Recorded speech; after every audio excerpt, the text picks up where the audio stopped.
Wow! Hi everyone, this is Papa Zero here once again on Windows 95, and today we're extending our adventure.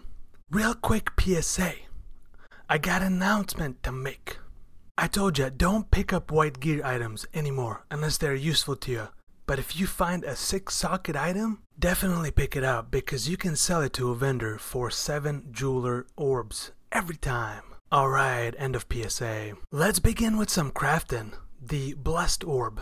I need more intelligence, and I could craft it on my amulet replacing the cold resistance, but I just need a tiny bit. So I'm gonna use Blessed Orb, which rerolls the implicit modifiers on an item. In this case, the intelligent implicit range is between 20 and 30, so let's see what we get.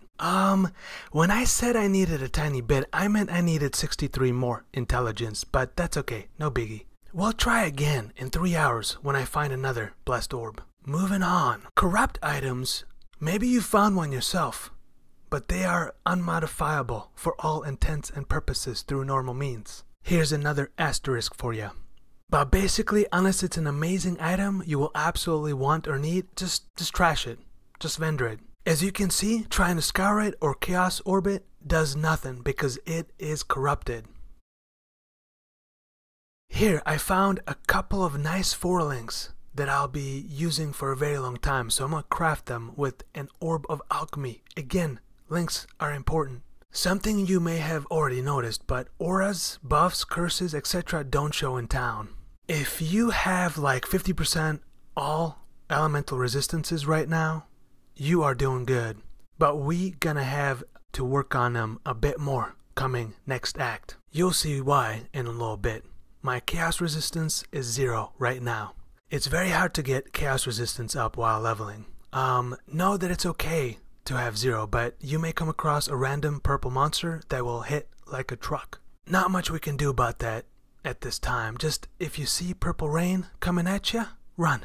Run as fast as you can. Yeah. Maybe if you have a buddy next to you, trip him. Yeah. Make sure the monster gets him and not you. Oh yeah, don't worry about this item. It's just a quest item. It's stuck in my inventory because I'm on the last quest of Act 5. The only way to get rid of quest items is to go outside of town and throw them on the ground. Like Lonely Island did in that one video. So if you do throw a quest item, make sure you have a bit of oomph behind it. Maybe you have already experimented, but Flask craftins is similar to any item craftin, except a flask can only have 1 prefix and 1 suffix. It cannot be a rare. Life and mana flasks will have different affixes than utility flasks, such as granite flask or topaz flask. There are tiers to each affix, but of course they don't make any sense because rolling affixes like this via orbs, tier 1 is the highest, but on a bench craft,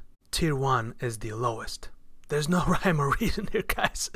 Just GGG, just, make stuff on the fly, guys. I don't know what to tell you.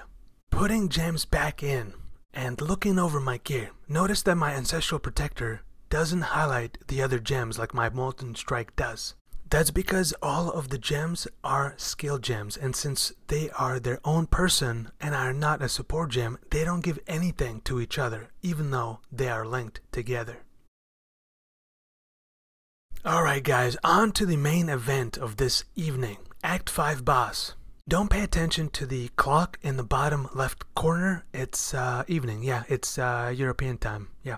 Anyways, off to a good start. I'm lagging like crazy. I really need to upgrade from my Walmart Connect. It's 56K internet connection dial-up.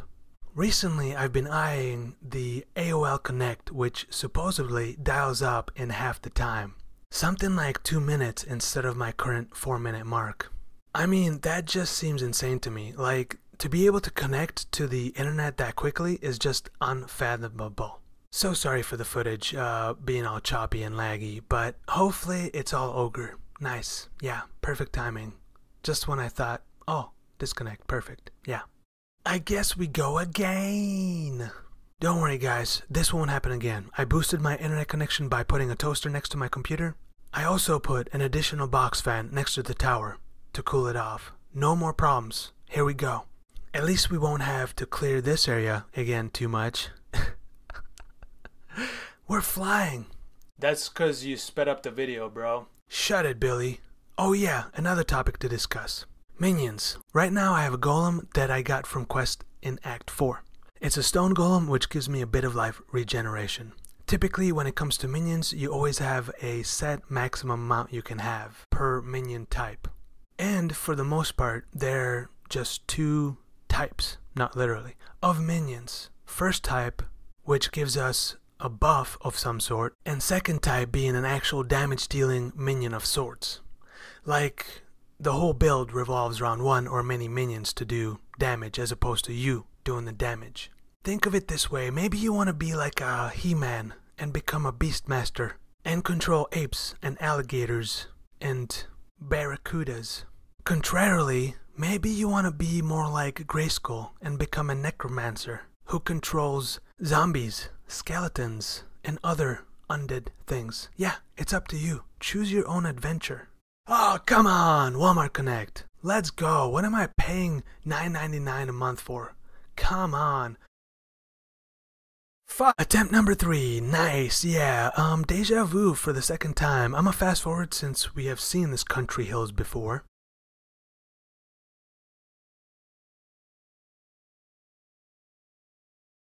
Alright, Kitava, here we go. This is the Act 5 final boss.